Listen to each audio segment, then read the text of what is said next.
What's going on, guys? Chuck here with another awesome Blu-ray purchase, and this one is one I was really excited about when they announced it, and I couldn't wait to get it because if you've seen a previous video where I talked about the movies that make me happy, this is definitely one of them, and it is the Smokey and the Bandit trilogy limited edition collector set from Viavision Entertainment.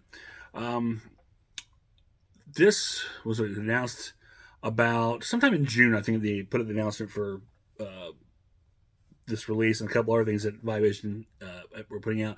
But I'm not too familiar with Viavision. This is only the second release I've picked up from them. The previous one being the Gate collection with Gate 1 and 2 in a nice similar box. And this was actually, or I got the inspiration, if you will, from Christian Hannah Hart, who talked about that Gate set, made me want to pick it up. And doing some kind of, kept up with Viavision after that with some of the releases. Now, they're an Australian company, similar to Umbrella, but obviously not Umbrella.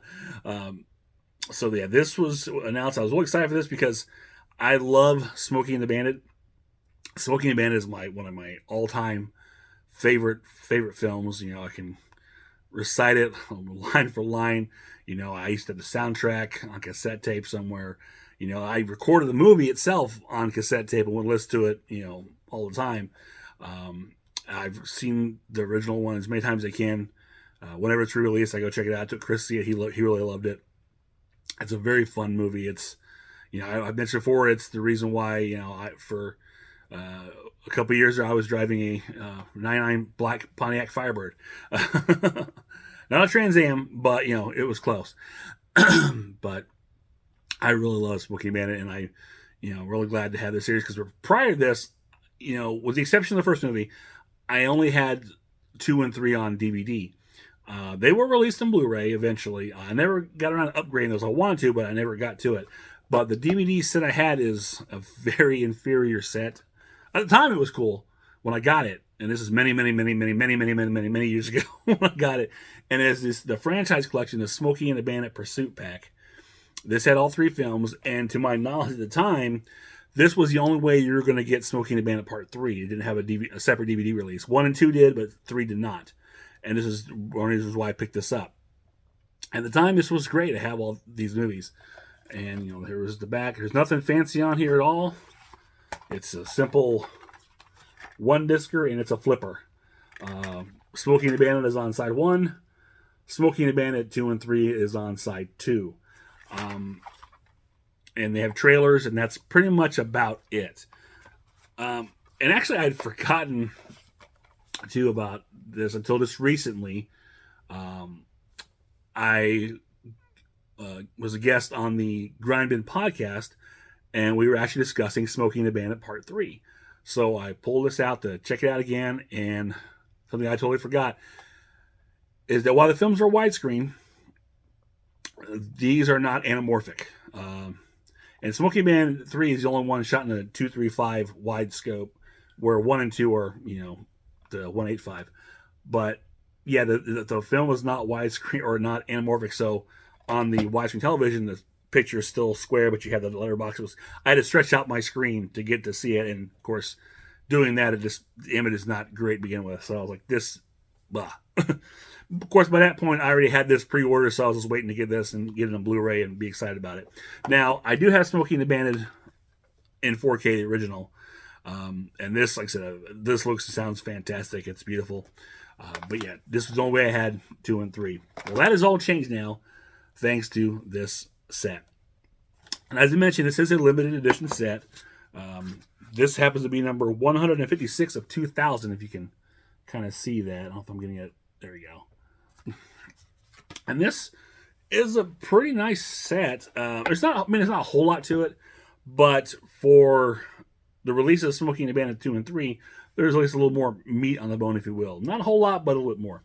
We'll get into that in a sec. So let's take a look at the cover here. You see it's lenticular. Got the nice 3D of Bandit and Frog in the Trans Am, which is actually very similar to the image here. However, the image here has, for whatever reason, Bandit and Fred, which never happened. They were never in the car together, so that's kind of weird. But again, it tells you this is an inferior release. So But here's like a lenticular. On the back, you've got Bird himself, the Bandit. It has an L card, which you went over the back, like so, with all your specs on it. One thing that's kind of a down, and this is a personal nitpicky thing. This goes back to this whole, numbering of the limited edition. There's no mention of it anywhere here. It's strictly on the L card. I had the same issue with Vinegar Syndrome's release of Little Darlings, because it was a limited edition set, but the limited edition number was only on the L card, and you don't really keep these typically. I don't, unless for some reason if I can fold them up somewhere and put them, maybe I'll throw them in there for like paper. But in a cardboard like this, I don't typically hold on to them. But there's nowhere on here of a notice of the numbering of the set, which is a shame, because I like to keep that, for posterity, or for my own adult mind as it starts wandering in my later years. So if I have to stick this somewhere just to keep that. But again, it's a subtle nitpick, not a really big thing. It's more of a personal thing for me. Inside here, we've got a little envelope back, and what we've got in here are reproduced or blown up photos. I'm not quite sure which. I'm going to guess are reproduced, because obviously you're mass producing these things for at least 2,000 copies. But the reason why I said it, because these photos look very weathered, like they were not the typical lobby cards or lobby card reproductions you get in like Arrow or a Second Sight. These have a nice glossy like photo feel, but if you take a look at them, they're kind of yellow and tinted. You can kind of see some distress actually in like it was an old photo. They just blew up. Even the back, for whatever reason, has like a yellowish tint to it. I'm assuming that's on purpose. It's still interesting to me. But even the color is not like, it's like very washed out. And again, you can kind of see a little bit of stress on the edges here. Again, the back is very yellowed. Like these are very old, nostalgic photographs. Which if it's for nostalgic purposes, is for an added bit of detail, that's kind of cool. But even if they're not, there's actual photos that it just kind of blew up. That's still pretty cool. Again, you got a little bit of distress here. Not a bright coloring, and photos look washed out. It looks like an old faded photo. Here's one especially of from Smokey and Bandit 2. So you really see the distress here and the torn up, but it's got that yellowish. It looks old and faded. And I see this, I can't help but think of the line, you don't have to take my picture, darling. I'll come home and sit on your dresser. Snowman. And here's a still from Smokey and the Bandit Part 3.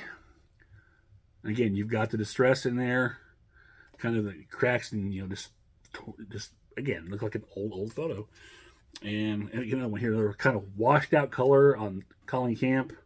It's kind of torn out. So yeah, I find that really interesting, because you expect to get really high end quality cards, and not saying these are bad. Again, I'm sure that was done on purpose, and so I think that's a nice, neat, nostalgic look, or take on it, if you will, as opposed to the traditional glossy or fancy lobby card reproductions that, like I said, Arrow or Second Title put out.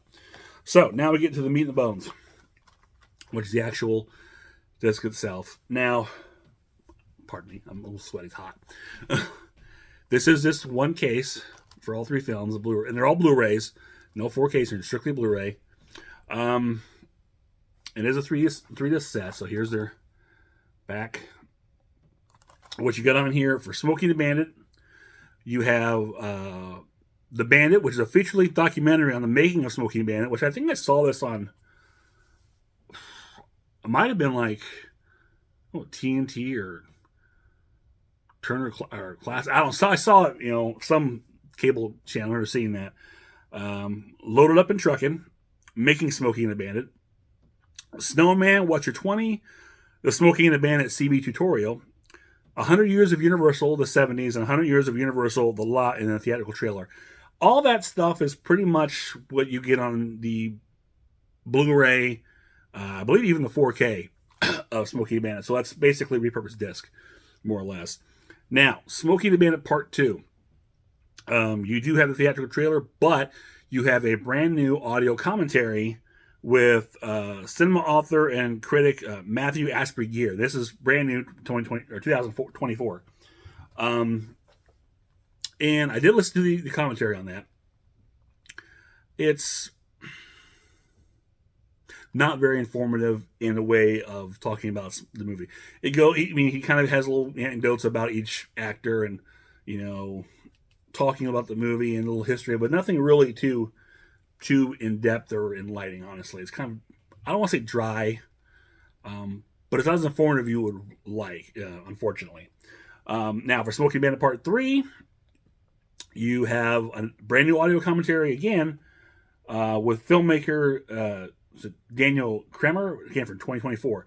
Now this one I was looking forward to because for those who don't know the history of Smokey and the Bandit Part 3, it's a very troll production. It was originally going to be Smokey is the Bandit. Jack Gleason was going to be Bandit and Buford T. Justice.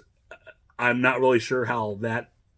I've always been fascinated to wonder how that was going to work out. I guess the preview tested poorly, so they called up Jerry Reed, recruited him, had done a whole bunch of reshoots, and spliced the film together that way. Now, the commentary, again, it's not as enlightening as I would have liked to have been. There's a lot of stories about history of other films have been re-edited and changed, whatever. It takes up about 20, 30 minutes of the film and still talking about other films, which, admittedly, there's not a whole lot to talk about this film, Smokey Man Part 3.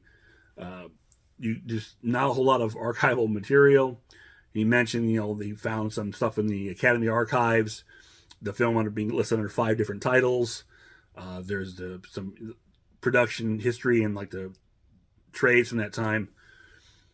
Really, all exists of Smokey is the Man is a teaser trailer, which is talked about on here, where Jack Gleason is basically doing. It's almost like a face-off. Or I'd say almost like the teaser trailer for the movie Face Off with John Travolta and Nicolas Cage is kind of almost taking it verbatim from the Smokey is the Bandit trailer, and you're like, what are you talking about? Well, if you remember seeing the Face Off teaser trailer, has John Travolta talking about, his most deadly enemy and he's the most intelligent criminal, whatever, and to defeat him, I must become him. Of course, he turns around, it's a rotating shot, and he comes back, he's Nicolas Cage, and he's talking with the John Travolta voice. In the Smokey is the Bandit trailer, it's Jackie Gleason talking about, pursuing the bandit and now to, basically to capture or, his worst enemy or whatever, he has to become him. It's really weird. And that's all you really get is it's a quick teaser. It's in the whole Patton getup from the opening of Smokey 3. And it's, Smokey is the Bandit Part 3. And that's it. And that's all that remains of that, along with, you can find online a publicity still of Jackie Gleason dressed as, in costume as a bandit. And that's really all that exists of the Smokey is the Bandit, And they did mention in the commentary, there's very little chance you're going to find that archival material. At one point, Universal had a warehouse fire a couple years back. So lost, that was probably lost. If that was even in there, it wasn't a story to begin with. But it's a shame because, I don't think it would be very good.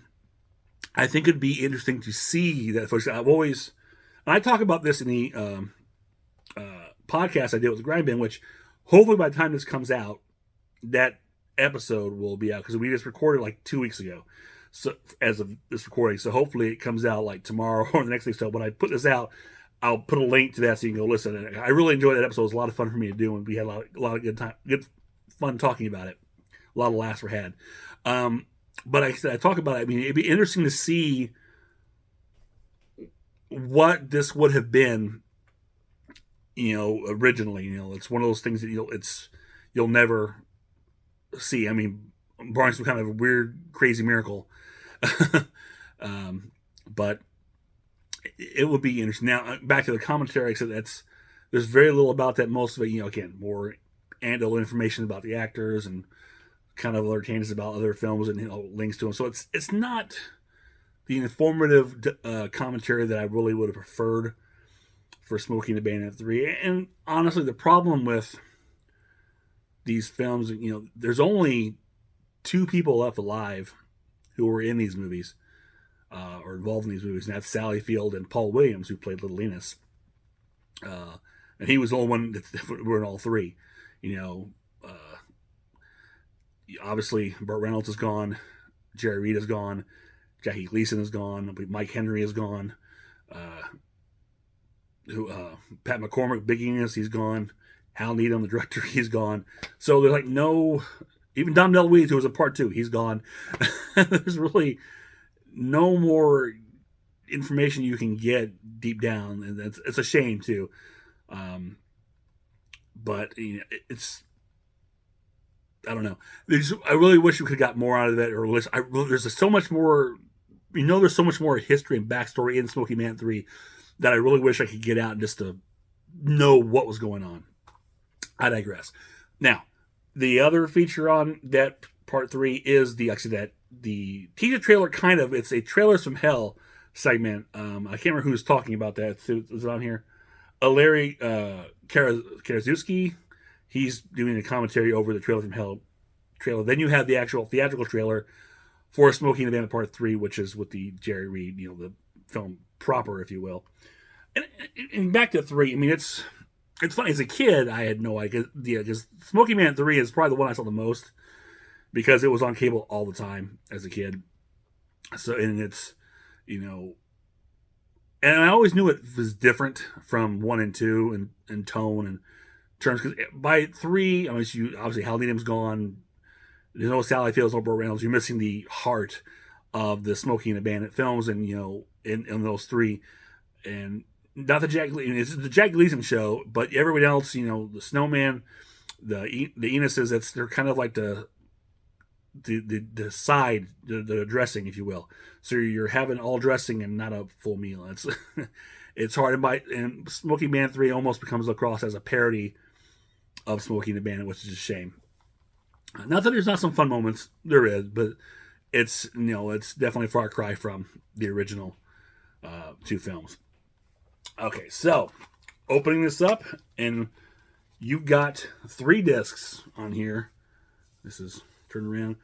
Unlike the Pursuit pack, which is all 1 disc, this actually has 3 separate discs, which is great. So you got Smokey and the Bandit, Smokey and the Bandit Part 2, and is that right? So that Smokey and the Bandit Part 3. Unlike, they all have the original poster art image on the discs. That's very nice. The no reverse artwork to speak of, but you do get this nice shot of Jerry Reed, Sally Field, and Burt Reynolds from the end of Smokey and the Bandit Part 1. And I will say that I just watched the commentaries on Smokey and the Bandit 2 and 3, but I got to say the image for both those films was fantastic. The colors are bright. They pop. It was, and I'm watching on a 4K player, which will upgrade the Blu-ray or upscaled it, and it looks beautiful. I'd never seen 2 and 3 on Blu-ray, and these look fantastic. Which also brings up another point, which is of interest. With this set being from Viavision, like I said, being an Australian company, it is listed. You can kind of see it real small there. It is listed as Region B. Therefore, Region B Blu-ray, you need a region free player, or do you? Just on a whim, because this seems, I know this is a thing with Umbrella. They've been having titles listed as Region B, but they're playing region free. I thought, what the heck, I'll give it a shot. I put it in my 4K player, and it played both discs played perfectly. I didn't put 1 in, but I'm going to assume it plays as well as 2 and 3, because the whole set is listed as Region B, but they all play perfectly fine. So they are region free. That, or my 4K player is region free, and I don't know it. But so if you manage to get a copy of this, if there's still any left and you want one and you're looking for it, the region A play, they worked. At least it worked in mine. That's all I can say. And if you don't get this, honestly, you can get the movies on Blu-ray here and off Amazon for fairly cheap, realistically by themselves. And this is just for people like me who just love Smokey and Bandit and will gravitate toward any kind of cool collection like this. And for me, it was like an upgrade for 2 and 3 from DVD to straight to Blu-ray. Like I said, I've already got the first one in 4K, so the first one here doesn't really matter to me. Now, if they release a 4K trilogy, will I pick it up? Yeah, no, without hesitation, because it's Smokey and the Bandit. Speaking of which, this you see is just a straight, no slipcover, nothing like that. With all the talk lately of custom creators, for home media creators, people creating their custom slipcovers, slipcases, box sets. If any of you are watching this and you're very talented, hit me up. I would love to talk to you about getting a slipcover, slipcase for Smokey the Bandit with the original artwork, because I would love to have this movie dressed up nicer than this, because I love this movie so much. So, if you are good with that, and you don't have a problem taking requests, hit me up. We'll talk, because like I said, I'd love to get a nice slipcover, slipcase for Smokey the Bandit. Okay, so that is it for all this Smokey the Bandit talk. I could go on for hours if you wanted to, but I won't do that. If you enjoyed this, click thumbs up, share, subscribe, leave me a comment below. Let me know if you managed to get one of these copies from Viavision. If you've got the regular Blu-rays, or whatever the case may be. What's your favorite Smokey and the Bandit film? I love to hear it, because like I said, I love them all. In levels, it's 1, 2, 3 actually at order. 1 is, like I said, it's an all-time classic. It's one of my, I said it before over and over again, it's one of my favorite movies ever. So it's one I can put in any time, any place, and just watch it and just have fun with it. It's great. Or just say hi. I'll always take hi. So until next time, this is Chuck saying I will see you on the other side. That's a big 10-4, goodbye.